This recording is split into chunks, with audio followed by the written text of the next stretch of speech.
welcome back. Your favorite show with your favorite bro. We are back, and we are back to talk about Week 7 that's about to kick off shortly, in a few hours, on NFL on Prime. Between two rookie quarterbacks that you would not expect. You would expect the two rookie quarterbacks to go head to head would be a Caleb Williams against the Jaden Daniels matchup. But this one is a different one. Today, we do have two rookie quarterbacks for a matchup, but it is between Bo Nix and Spencer Rattler himself. Oregon, Oklahoma, the two O's going at it. Or, I guess he claims South Carolina now, but Spencer Rattler against Bo Nix in the NFL. And we are going to lean with Bo on this one. Why? First of all, we have seen Bo play. He didn't play great, but he won the game against my Raiders. So, we have seen, we have something to go off of there. Secondly, the defense that we saw for the Denver Broncos, while Pat Surtain might be out in this game, the defense is still phenomenal. I did not expect them to be as good as they are, but while they do play a 3-4, the three guys in the front, they hold down the trenches. The four linebackers, they work in unison to keep that front seven in the trenches on lock. They have good to great cover corners between Riley Moss and PS2 himself. The safeties, I thought that while they have downgraded, the play has not been, too far down for it to kind of showcase the difference far too much for Denver.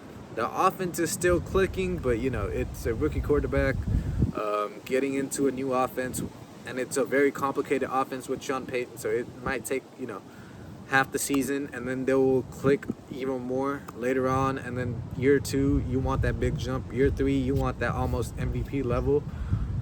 So I think Bo can develop into that. He needs a lot of weapons. He has almost 46 targets for Cortland Sutton, who's only caught about 26, 27 catches, or 21 catches, I do want to say. So he does need another wide receiver 2, a tight end help, something to get the ball out, because he can't get the ball out of his hands very quickly, and he will need to do that, because for the Saints, all they have is that defense. That front seven with Cam Jordan, they're still solid. While a little banged up, they do still have Chase Young as a rotational guy who is already, a possible trade candidate. And if he doesn't show up in this game and doesn't show that, that defense can be valuable into making the Saints into a playoff team, maybe they do kind of move on from Chase Young already, even after season, because it was only a 1-year, $13 million deal, which half the salary's already been pretty much paid for. So the other half, some team, a competing team, maybe like a Detroit Lions, might be interested in Chase Young.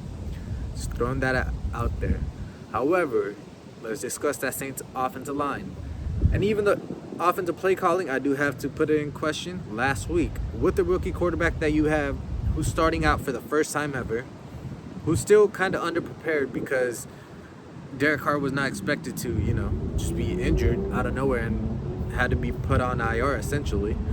And you threw the ball 40 times with him, while Alvin Kamara barely ran the ball like 10, 12 times. Maybe they had the fronts, to keep you away from the run game, but you got to emphasize on the running game. How the Jets did, how the Bills did. That's why that game came down really close. The emphasis stayed on the running game, and that's what the Saints need.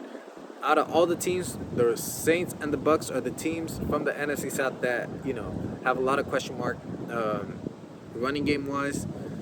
For the Bucs, it might just be their running back. For the Saints, however, it's the immense number of injuries that's in the offensive line. So without a healthy offensive line to protect a young rookie quarterback against a ferocious front seven, without their cornerback one, we have to roll with the Denver Broncos in this one. Even though we don't want to, they have a higher lead in the division.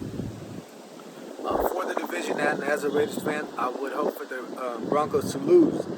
But being a realist that I am, I will say the Saints will, even at home, struggle in this one. Also, Sean Payton going back, he he has that little dog in him to kind of, show the bite. He wants to show New Orleans that they kind of messed up by, going their separate ways. Maybe it was mutual, maybe it was a New Orleans decision, or maybe it was a Sean Payton decision. However, he took his little break. Now he's with Denver.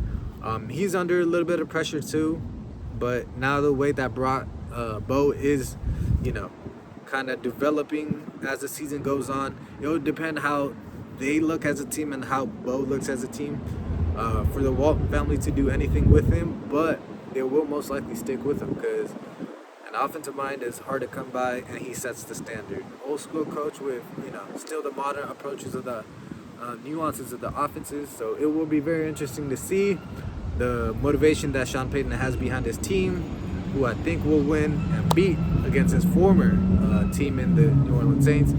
Love y'all. Stay tuned.